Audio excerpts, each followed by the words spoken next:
जब एक मामले में मुख्तार अंसारी जेल पहुंचते हैं, तो जेल पहुंचने के बाद उन्होंने अपने गुर्गों को, वो 4-6 गुर्गों को अपने साथ में, छोटे छोटे अपराधों में जो जमानत कटवा करके वापस उनके साथ पहुंच जाते थे, तो जेल में उनकी एक सल्तनत कायम हो जाती थी। एक बैरक जिसमें 10, 20, 15 जितनी बड़ी बैरक है, उसमें चबूतरे बने होते थे, उसमें एक बैरक पूरी की पूरी इन माफियाओं के नाम पे होती थी। मुख्तार अंसारी और उनके गुर्गे उसमें अपना अलॉटमेंट करा लेते थे। पूरी बैरक में उनका एक छत्र राज होता था। एक में वो लेटते थे, एक में उनका ड्रेसिंग का सामान होता था, एक में उनकी लॉन्ड्री के कपड़ों का सामान होता था, खाने पीने का सामान। उनके लिए कोई रोक टोक नहीं थी, वो किसी से भी मिल सकते थे। आप अगर हम या आप कोई मुलाकात करने जाए आम कैदी से, तो हमको इतनी फॉर्मेलिटी करनी पड़ती, जेल पे मोहर लगानी पड़ेगी, एंट्री करनी पड़ेगी, मोबाइल जमा करना पड़ेगा, पर्स जमा करना पड़ेगा। जी। लेकिन आप माफिया से मिलने चले जाए तो सारा का सारा सिस्टम आपके लिए काम करना शुरू कर देता था। वो मुख्तार अंसारी हो, अमर मणि हो, या कोई और माफिया जो भी जेल में रहा है, इन लोगों ने सिखाया है कि जेल कैसे काटी जाती है। इनकी मर्जी से ही वहां पे जेलर, जेल अधीक्षक, बंदी रक्षक, इनके मोबाइल इनके पास नहीं होते थे, वो बंदी रक्षक इनके मोबाइल रखते थे। असलहे तक इनके पास अगर हैं जेल में, तो वो मिट्टी में गाड़ करके उसमें छुपा करके रख दिए जाते थे। जरूरत पड़ने पर उनको हथियार मतलब यूज करने की छूट रहती थी, धमकाने के लिए उसको इस्तेमाल करते थे। आलम ये रहता था कि जेल के अधिकारी, जिस जेल में ये माफिया रहते थे, उस जेल में जाना पसंद नहीं करते थे, वो अपना ट्रांसफर करा लेते थे।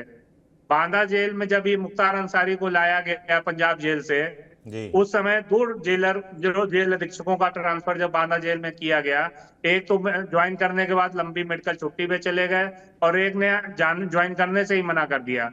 तो ये खौफ, सोचिए कि इन माफियाओं का कितना खौफ रहता होगा कि जेल में बंद अपने कैदी को भी वो मतलब उससे खुद को सुरक्षित नहीं महसूस कर पाते थे। बिल्कुल। कारण इसका था कि ये जेल में रह करके भी पूरी अपनी गैंग चलाते थे, सल्तनत चलाते थे, और जिसको चाहते थे उसको वो, जैसे आर के तिवारी, 1999 में लखनऊ में एक हत्या होती है, जी। लखनऊ के जेल अधीक्षक की, आर के तिवारी।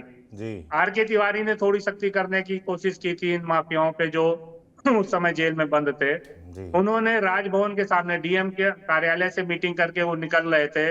राजभवन कार्यालय के पहले, राजभवन से पहले जो चौराहा है, उस रेड लाइट पे आकर उनकी जीप रुकती है, वो जीप में आगे बैठे हुए थे।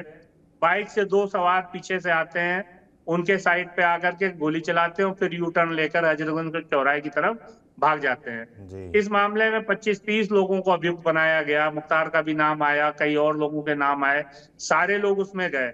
लेकिन एक खौफ कि अधिकारी उनसे खौफ खाने लगे थे माफियाओं से, कि जेल में रह करके भी अपनी मर्जी से कुछ भी कर सकते हैं। चाहे वो बिल्कुल। जेल अधीक्षक हो, उनको मरवा सकते हैं, जेलर हो, उनको मरवा सकते हैं। जिस मुकदमे में इनको 2021 में पहली बार, 2022 में, जी। 21 सितंबर 2022 में मुख्तार को पहली सजा हुई है। कितना लंबा चौड़ा आपराधिक इतिहास मुख्तार का है, हम जी। सब जानते हैं, आपराधिक इतिहास हम सबके सामने है। एक मुकदमे में सजा हुई है 21 सितंबर 2022 को। मतलब इतने सालों से जितने मुकदमे दर्ज हुए, सब के सब हॉस्टाइल गवाह हॉस्टाइल हो गए, या साक्ष्यों के अभाव में वो बरी हो गए कोर्ट से। आप सोचिए ऐसे माफिया का क्या खौफ रहा होगा। बिल्कुल, बिल्कुल। ये तो आपने जेल के अंदर की कहानी और एक ऐसा एग्जाम्पल सेट कर देना, एक अधिकारी को ही मार देना, ताकि और जो अधिकारी हैं जब वो उनके अंदर में जाएं तो वो कैसे खौफ में रहें, कोई रिस्क ना लें। इसलिए एक बड़ा एग्जाम्पल सेट कर दिया गया था। और आपने बताया कि ये खौफ का जेलर, माहौल, खौफ का लखनऊ आलम ये जेल के था ही कि जेलर। पहली बार सजा 2022 में होती है आके। जी, जी। लखनऊ जेल के ही जेलर एसके अवस्थी, जिनके मुकदमे में इनको सजा हुई है 21 सितंबर 2022 को, जी। उस सज्जन ने 2003 में कुछ मुलाकाती आए मुख्तार से मिलने, उन्होंने उसको रोका, उसकी तलाशी लेने की कोशिश की। मुख्तार अपने बैरक से निकल करके आए, अपने एक गुर्गे से असला लेकर के उनको धमकाया, और फिर ये कहा कि तुम बाहर निकलो, तुमको देखता हूँ कैसे तुम जेलरी कर पाओगे यहाँ पे। जी। वो इतना खौफजदा थे, उसके बावजूद उन्होंने कहा कि हम मुकदमा लिखाएंगे ऐसे माफिया के खिलाफ, इसको सबक मिलना चाहिए। आला अधिकारी उनको समझाने में लगे थे कि नहीं, ये बड़े माफिया, उनसे पंगा लेना ठीक नहीं है, उनको हॉस्टाइल करते रहे, लेकिन बावजूद उसके उन्होंने मुकदमा आलमबाग थाने में दर्ज करवाया।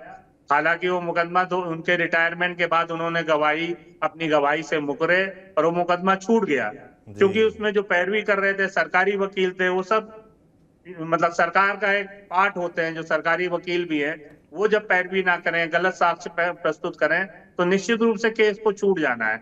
ऐसे में गवाह का हॉस्टाइल हो जाना, इस तरह से उनका वो केस छूट गया था। लेकिन 2020-21 में योगी सरकार आने के बाद उस मुकदमे को दोबारा उसकी इन्वेस्टिगेशन शुरू कराई गई। सुप्रीम कोर्ट का एक ऑर्डर है कि अगर गवाह ने पहले बयान दिया है, बाद में हॉस्टाइल हो जाता है, तो उसको ये नहीं माना जाएगा कि घटना ही नहीं हुई, घटना झूठी थी या साक्ष्य नहीं है, उस गवाही को भी एविडेंस के रूप में माना जाएगा।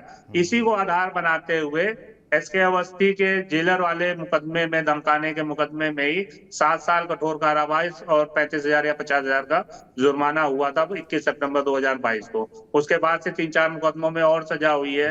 अंतिम सजा अभी 13 मार्च को हुई है। लेकिन आप ये सोचिए कि 20 साल, 25 साल, 30 साल से जिस आपराधिक उसका जो बैकग्राउंड है, 5 बार का विधायक, इसमें से 3 बार वो जेल में रहते हुए जीत गया।